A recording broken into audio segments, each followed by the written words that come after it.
So in this video I very quickly just want to go over the wiring, where I've got the wiring running on the bike. I want to talk about your options for where you might want to put the control panel, and I also want to talk about the operation of the remote control panel. So basically for me, I don't really want to look at this screen when I'm riding. As far as I'm concerned, as long as it's on, it's recording, then that's it. So I have this little bubble wrap bag with this Velcro on it, and I put the control panel into here, wrap it up. There's another piece of Velcro just down in the bottom there. It's very difficult to see. And basically when this is all wrapped up, I connect that into there so it doesn't shake around and move anywhere. I put a cloth in to pack it in place, and then I'm able to get my little pack in here with my cleaning cloths and my anti-mist spray. And that's fine for me. What you may want to do is you can use the little bracket here. This actually screws in and fixes onto the control panel, and it's got like a sticky pad, and you can actually stick that inside on your screen if you want to, so you can actually view it. It allows you to see the camera angles, what it is you're actually recording. That's just an option if that's what you want to do. As I say, for me, I just want it in there recording, and then I forget about it. So let's have a look at the cabling. You can see at the moment all four connectors are connected. The black is the power, the red is the remote, the yellow is the front camera, and the blue is the rear camera. So we'll start at the rear. The rear camera is quite simple. It just runs down under the rear seat cowl, comes in, and it's into this loom. You can see here that I've now actually secured everything to the subframe on that side, so it's all neat and tidy, everything's out of the way, and it gives me this space to carry those little packs of tools with me. With the power supply, again, the power supply here, basically I've connected into, using a Wago connector, I connected into the feed to the tail light, because the tail light comes on whenever the ignition is switched on.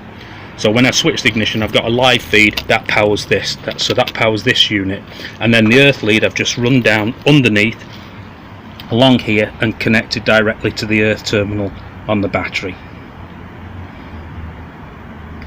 The front camera, as you'll see in a later video, I've had the front camera in two different positions. At the moment now it's under the nose cone, directly under the headlight, and I did have it on the side just to see what it was like at different camera angles.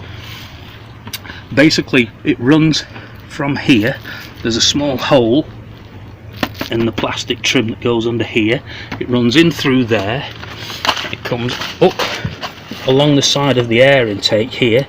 You can see the tape here that's just holding it in place. It comes across and down, it runs under the tank, it comes up to the back of the tank, and then alongside the subframe here, goes up and under and out into the loom here. It comes across the top. I actually take it across the top here and around and into this pack of wires there. And the last one is the remote control. Now the remote control, you can see here, runs down the back, runs alongside the throttle cable, and then it drops down underneath this air intake. There's a loom just behind the fairing here that powers for the front indicator and so on. It runs with that loom down to about here, and then it goes under the tank again, and you can just about see a loom here. It comes under the tank and then in, and it connects. Let's see if we can get the light there. You can see where that pipe is. That's the pipe for the Scott oiler, and it runs along with those. You can just see the black cable there by my thumb. Okay, so they all run underneath here and again up into this collection of wires. So that's basically how it's all wired in and stowed away. So what happens when you actually turn on the ignition? So I'll just get the key out of my pocket. So when we turn on the ignition,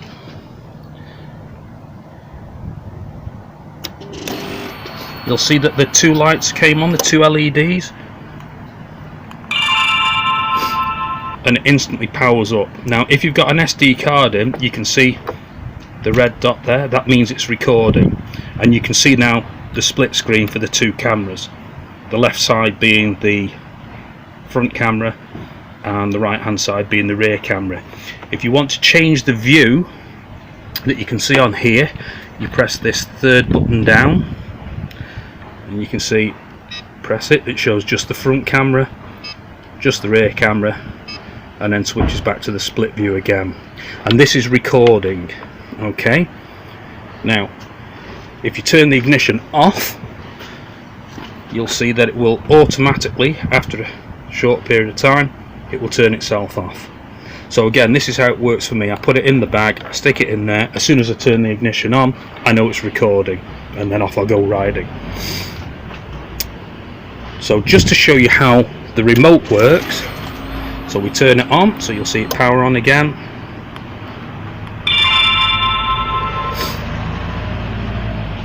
And there it is, now it's recording.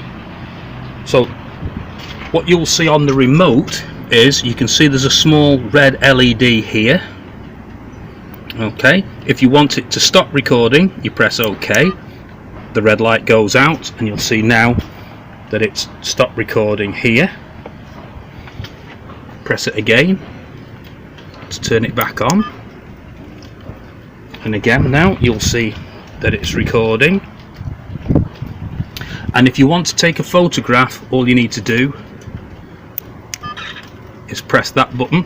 Now I'll just put the phone by the unit so that when I press it again, and you hear it take the photograph. And basically that's how the remote control unit works.